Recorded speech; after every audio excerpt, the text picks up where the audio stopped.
Hi, I'm Chef Gail Sokol and welcome to my kitchen. Today I want to show you how to make a very simple but fancy tart crust that you can make for any type of tart where the filling you're going to cook separately. It's amazing, it's delicious, it's a cookie tart crust. It's officially called a pâte sucrée, or almost like a sugar cookie, but it's very, very simple and it's delicious. And you can fill it with something like a pastry cream. You can fill it with berries blended with whipped cream. You can blend it with a chocolate pudding. You can make a chocolate cream pie, a coconut cream pie, banana cream, anything you want. But the crust is baked by itself. That's also known as baking blind. So before we get started, I'd like you to click that notification button because I want you to be a subscriber. I don't want you to miss one of my videos or tips, because I want to have you come into my kitchen every week and join me, because you will learn a lot. And I learn a lot from you as well. So this cookie tart crust is baked usually in a false bottom tart pan. It's not a typical pâte brisée or a flaky pie crust like you would see for an apple pie or a blueberry pie. You know, that's just sort of an ordinary type of pie. This is sort of fancy. And you can make this with little tiny tart shells and tart pans. This is a 9-inch false bottom, all right? And I have sprayed it with nonstick cooking spray. And you always want to put a false bottom pan on a sheet pan, because very often, and I've had students do this, you take your hot mitt, you put it under here, and the whole thing comes up. And there goes your tart. So we are going to bake this short crust by itself, and then you can fill it with whatever you want. But a lot of people don't know how to make a very simple cookie short crust, or a short cookie crust, or a cookie tart crust, whatever you want to call it. It's almost like a shortbread. It's very, very easy. So I'm going to get this out of the way. It does need a little refrigerator time, not a lot. And it's made in the food processor.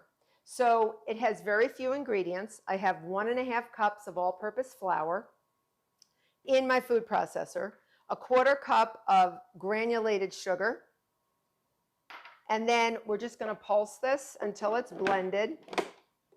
You can even do this in a bowl, but if you want to save a bowl, do it in your food processor. And then you're going to be adding 1 stick of butter that is cold and cubed, and you're going to just add that. So about half an inch cubes, whatever you want to do. You can even just cube it with a knife as you're doing it. Very simple. And you're going to pulse this.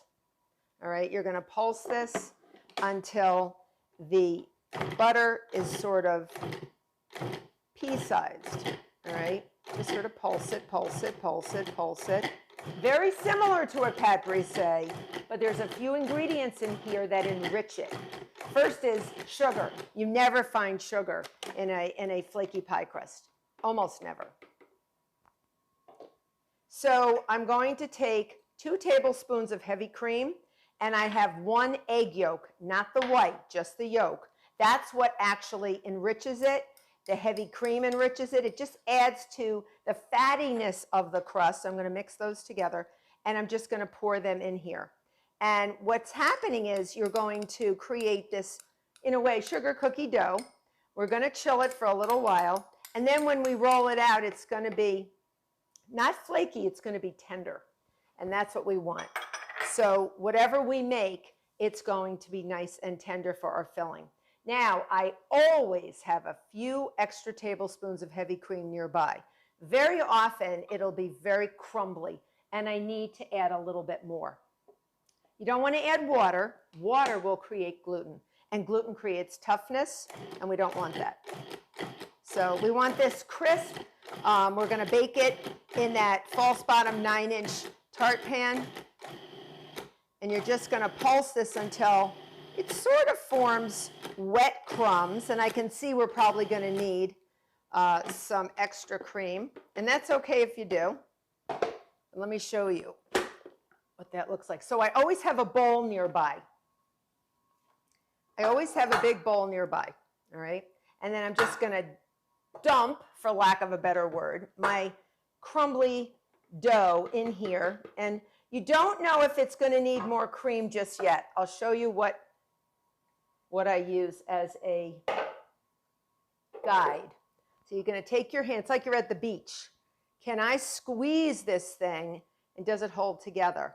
It does, but it's also still very crumbly. So I'm just going to add maybe a teaspoon or two of more heavy cream. Just gather it around. And this time I want you to use your hands, not to knead it, just cover the heavy cream with the crumbs that you have and just sort of feel, can I grab it? Can I squeeze it? Can I make it into clumps? And as it starts clumping up, I've added sometimes up to a couple more tablespoons of heavy cream, and it comes out fabulous. I might even do that. I might even add the rest. This is 2 more tablespoons. I'm just going to go like that. Ooh, she did it. Look what she did. All right.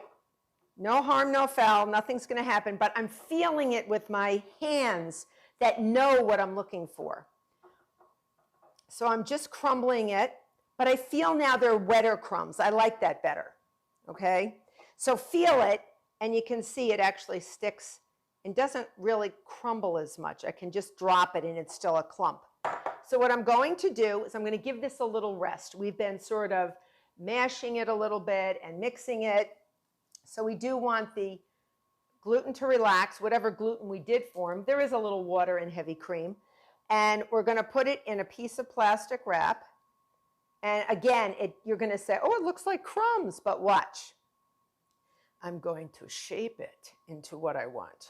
So I'm going to shape it into a disc, and I'm going to let it rest in my fridge for up to an hour, 30 minutes, 15 minutes in your freezer if you're in a rush.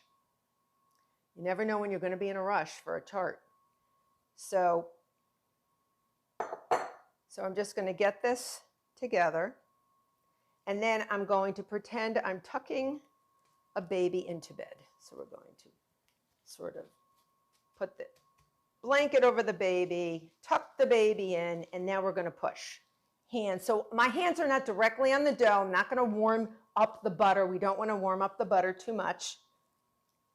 And I have a disc that in about a half hour, I can roll it out. Now, if you don't want to bake today, date it, label it, put it in the freezer for up to 2 or 3 months. And you got yourself a cookie crust. I'll see you in a little bit. So my crust came out of the oven and the beans are still in it. It's had between 15 and 20 minutes. And you can see it is not brown and there's still some wet spots in the bottom that look uncooked. So we're going to gently, because this is hot, gather from each corner the beans in the parchment and gently, in case they're sticking, gently lift them and bring them back to the bowl without the plastic bags. They'll melt the plastic bag. And if you see one little bean escaped, go back. Go back. All right. So there you have it. And if you see any little area puff up, you can take a fork and push back down. You can even take a spoon and sort of push it gently into the sides. So you don't have that disc I was telling you about. You have an actual 3-dimensional tart shell because that's what you want. So I'm going to put this back in just to finish baking. It shouldn't take any more than about 5 minutes, maybe 10 minutes, depending on your oven, at the same temperature, 375. So my cookie tart crust just came out of the oven. I removed the beans. I put it back in just so the bottom got cooked through. And you'll be able to see the difference. It looks wet when it's uncooked and completely like a lighter tan when it is cooked. And it's perfect. So you want to leave it in the pan until you fill it with whatever filling you put in, whether it's a lemon custard, a vanilla custard, banana, anything you want. But the actual filling should be pre-cooked already. So it's usually great for a cream pie or even a fruit tart. So you could put a pastry cream and then layer fruit over the top. Awesome, awesome, awesome. And I have a video on a nice fruit tart as well. So this is a very good all around tart crust that you can use for almost anything you want. I hope you become a subscriber. I hope you make this tart crust. I'll see you next time.